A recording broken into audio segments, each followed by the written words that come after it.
Bonjour à tous, je vous retrouve aujourd'hui pour la deuxième vidéo concernant la réalisation d'un sac de projet en Granny Square.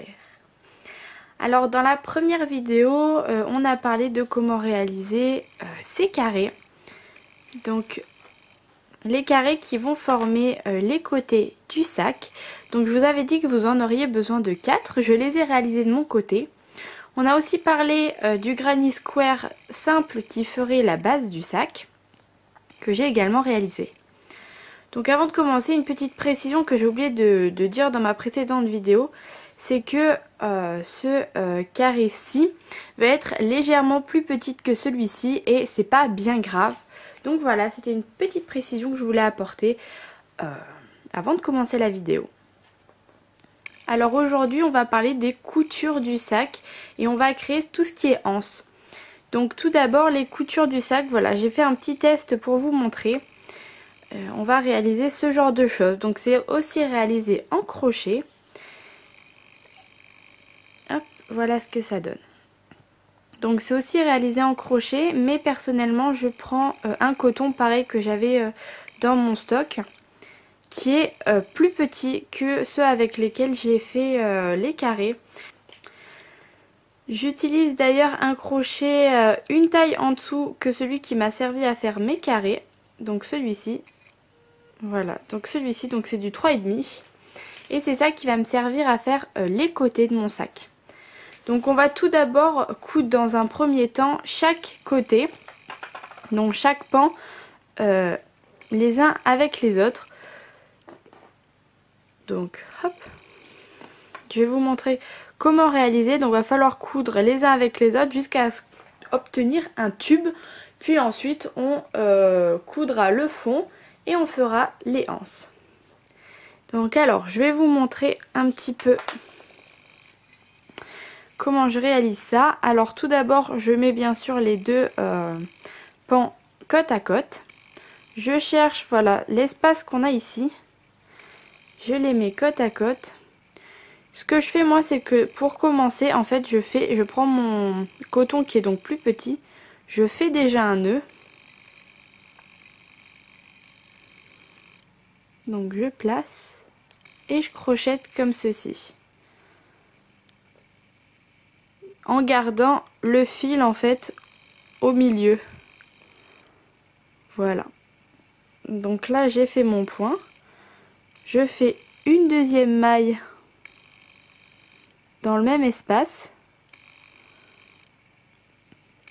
Et maintenant je vais crocheter en gardant ce fil au milieu.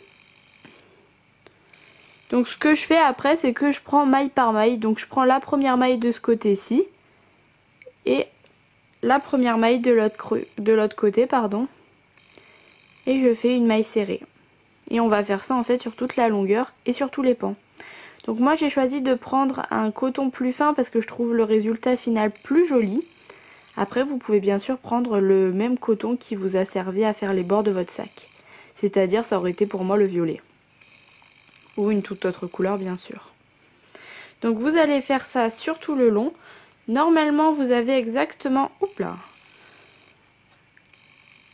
Donc vous allez faire ça sur tout le long. Normalement vous avez exactement le même nombre de mailles.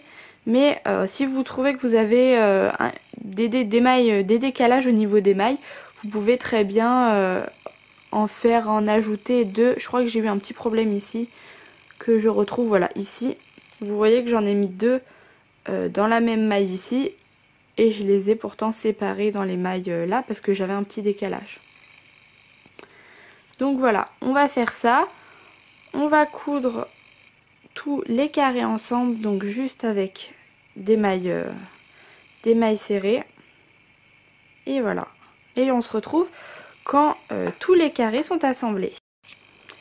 Alors je reviens un petit peu plus tard pour vous montrer comment est-ce que je termine ma réalisation, parce que vous allez voir que je cache les fils d'une façon en fait que j'aimerais vous montrer.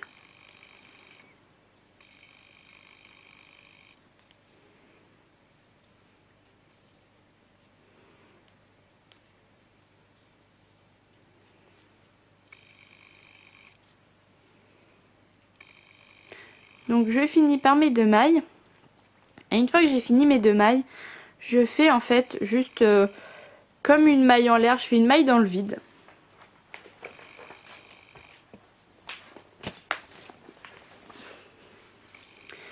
Une fois que j'ai fait cette maille dans le vide, je coupe.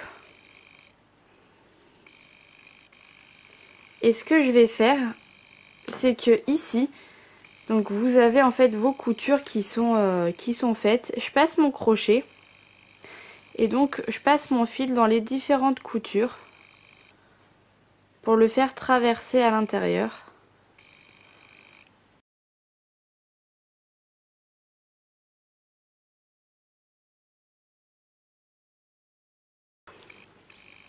Et on a notre base de sac donc qui est réalisée. Donc il y a encore des fils qui se baladent un petit peu partout, mais comme on va le doubler après, c'est pas super grave. Donc voilà. Ce qu'on va mettre maintenant, c'est que vous allez choisir donc un côté et vous allez faire exactement la même technique, mais avec ce carré-ci. Donc vous allez tout d'abord le coup, donc là pour le coup moi je vais devoir l'étendre puisque j'ai pas exactement le même nombre de mailles. Donc vous partez d'un point, hop, on va partir d'ici, on fait exactement le même procédé, 2 mailles, on coud, tac tac tic, une fois qu'on arrive ici, hop, on s'arrête pas et on va faire tout le tour. Alors voilà le résultat que vous obtenez une fois que vous avez cousu votre sac. Donc j'ai appliqué exactement la même méthode que je vous avais dit. J'ai commencé d'ici, j'ai fait le tour, donc des fois en faisant deux mailles une en fait, puisque comme je vous disais il n'était pas la bonne taille. Et j'ai terminé ici. Donc ça se voit un petit peu le raccord. Et ce que j'ai fait c'est qu'en fait j'ai terminé en faisant un nœud. Et en faisant tout ce que je vous avais dit, les petites entrelacements de liens. Donc voilà pour la base du sac qui est terminée. Donc maintenant on va passer à le contour du sac et les anses. Donc ça va vous donner quelque chose de comme ça au final. Donc on va faire cette partie-ci. Donc là pareil, bah c'est très facile, juste c'est un tour en fait de maille serrée. Donc là j'avais fait avec de la laine fine. Donc je vais pas faire autant de tours. Personnellement moi sur le mien je pense faire 4 tours. 3-4 tours, peut-être 5 que je vous montrerai. Donc je pense faire le premier tour avec du violet. Après peut-être mettre une couleur du rose ou du jaune. Et en fait, ensuite faire encore un tour. Ou peut-être 2, je vous montrerai.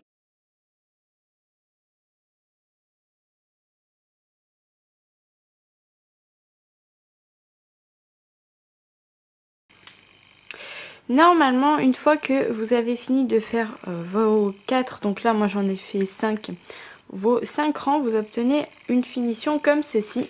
Hop là. Donc vous avez vos carrés et voilà ce que ça donne. Et ça vous donne ça sur tout le long du sac. Et hop, voilà ce que ça vous donne sur le tout début. Donc celui où vous changez vos rangs. Donc comme je vous disais, moi j'en ai fait 2 violets, un bleu, un rose et un autre violet. Et maintenant on va faire les anses. Donc là je suis au début de mon grand rang qui fait donc tout, de mon grand tour d'ailleurs plutôt, qui fait donc tout le tour du sac. Et on va faire les anses. Alors pour les anses, moi je vais les faire à partir de ce côté ici. Pour avoir 2 anses, donc une comme ceci et une comme cela.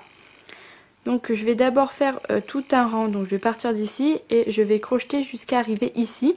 Et après je vous retrouve pour vous montrer comment est-ce qu'on fait les anses. Donc voilà, j'ai fait ma rangée donc jusqu'ici et je vais maintenant vous montrer comment est-ce que je fais mes anses. Donc ça, les anses, ça va dépendre de si vous voulez qu'elles soient lâches, pas lâches. Donc si vous voulez que ce soit des anses qui soient très très longues, vous faites une chaînette, puisqu'on va faire une chaînette de beaucoup de mailles. Et plus vous voulez qu'elle soit courte ou serrée, plus vous la faites courte. Donc moi je veux qu'elle soit très serrée, vous allez voir ça va se lâcher, se détendre très vite. Donc je vais faire une chaînette toute droite en fait, et je vais l'arrêter ici. Donc je ne sais pas exactement combien je vais en faire, il faudrait pour le faire bien que je compte. Mais là je vais le faire à l'œil, voilà. Parce que vous allez voir que dans le tour suivant on va pas faire nos nos mailles serrées par rapport à la chaînette. On va les faire en fait, on va englober la chaînette comme pour le début de la fleur.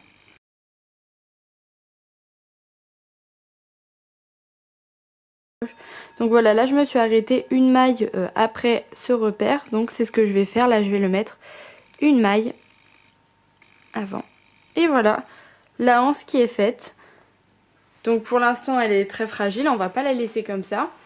Donc on va finir le tour. Donc on va faire encore une rangée comme celle-ci de mailles serrées simples, une chaînette et on se retrouve une fois que on réarrive au point du début. Voilà, ici.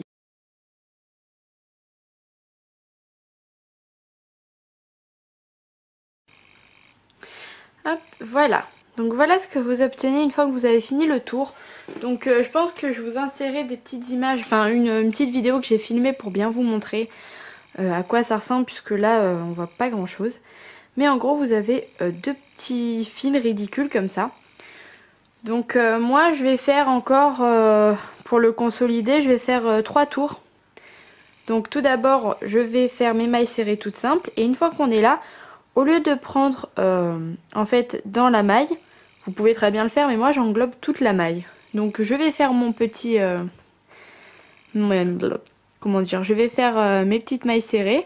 Et une fois que j'arrive aux anses, je vous montre comment est-ce que je fais.